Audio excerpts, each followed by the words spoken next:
السلام عليكم ورحمة الله وبركاته. إن شاء الله تكون بألف خير وأنتوا بتشوفوا فيديو اليوم دللت عيلتي بأطيب فطائر بحشوة الدجاج والجبنة المطاطية، والعجينة ما شاء الله قطنية لكافة أنواع المعجنات فينا نستخدمها من دون حليب. فضلا ادعموا الفيديو بلايك والتعليق، وإذا ما كنتم مشتركين في القناة يا ريت تشتركوا في القناة.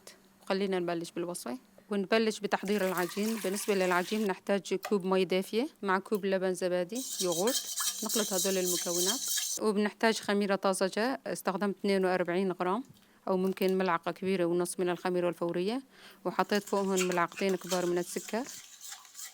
وهون في عندي حبتين من البيض، راح استخدم البياض واترك الصفار لدهن وجه الفطائر. بفصل البياض عن الصفار مشان استخدم البياض في العجينة.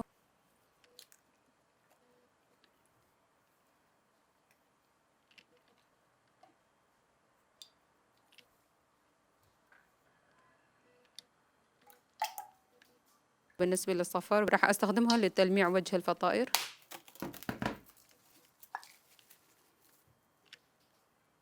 حطيت فوقهم نصف كوب من الزبدة المذابة، ممكن استخدم زيت نباتي أو زيت الزيتون، كلهم بصيروا.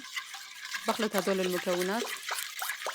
بالنسبة للطحين استخدمت 6 أكواب إلا ربع، ممكن يزيد أو ينقص على حسب نوعية اللي عم نستخدمه. وحطيت فوقهم ملعقة صغيرة من بيكنج باودر، بيعمل معنا كمحسن للعجين. حطيت كمان ملعقة صغيرة من الملح، وعجنتها لمدة 10 دقائق في العجانة. ممكن نعجنها على الإيد وممكن بالعجانة على حسب المتوفر. المهم نحصل على عجينة ناعمة مثل ما هي واضحة عليكم، العجينة مي قاسية.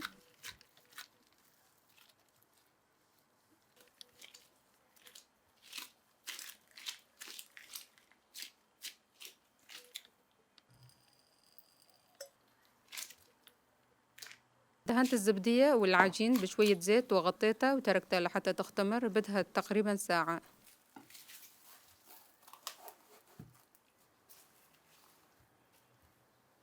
وبمقلاية على النار حطيت شوية زيت، وعندي بصلة مفرومة بدي أقلبها لحتى تدبل معي.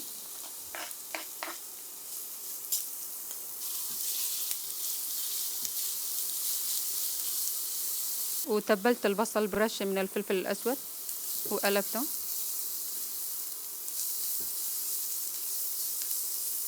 واستخدمت صدور الدجاج مقطعة، في عندي نصف كيلو. قلبتها على نار عالية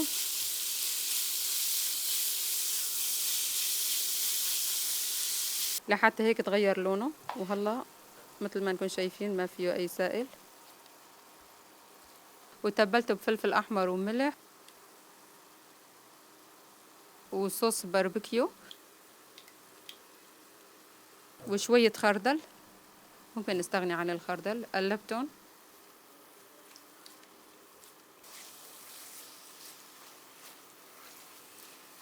قلبتهم لمدة 5 دقائق، وبعدين حطيت الذرة، حطيت نصف كوب. ممكن نستغني عن الذرة كمان بصير.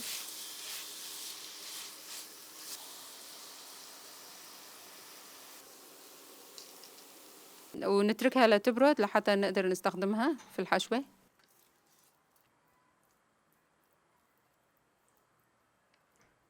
وبالنسبة للجبنة استخدمت جبنة قشقوان، أنا برشتها والكمية عندي 3/4 الكيلو.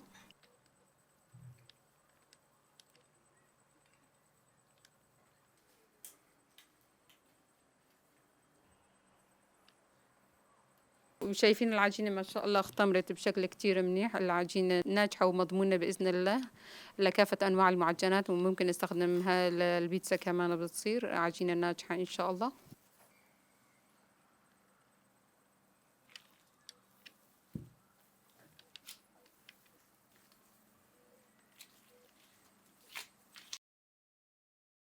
وقطعت العجينة لقطع متساوية.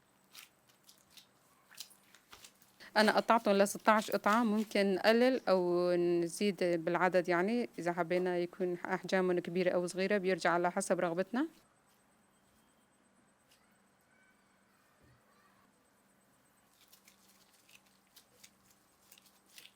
كورتهم بهذا الشكل وتركتهم.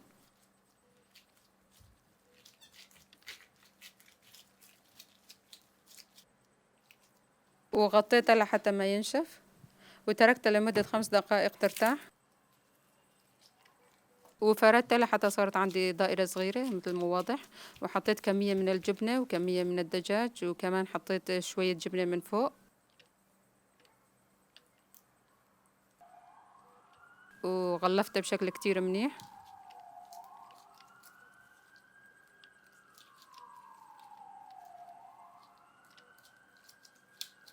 وهيك ضغطت عليها، شكلها صار يشبه البرجر مثل ما واضح عليكم. وكملت الكمية لحتى صاروا عندي 6 قطع، صفيتهم بصينية.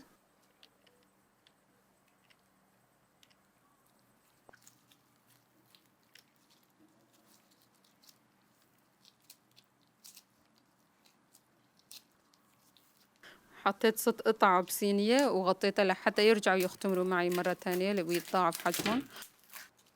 كملت باقي الكمية بنفس الطريقة مثل ما واضح.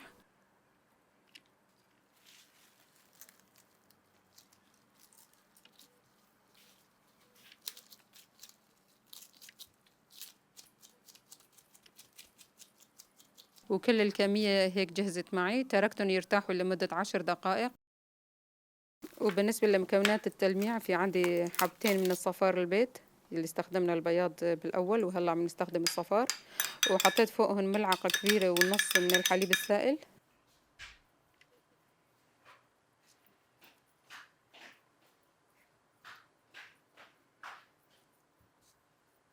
ودهنت كل القطع. وبالنسبة للتزيين استخدمت سمسم أبيض الغير محمص ورشة حبة البركة، ممكن نستغني عنه كمان بصيره.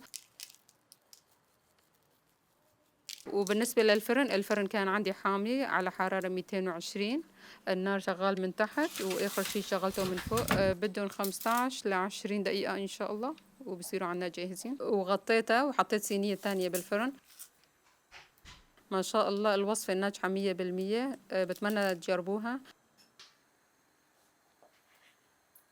ما شاء الله الوصفة ناجحة ومضمونة 100%. بتمنى أنتوا تجربوها كمان في البيت وتنال إعجابكم.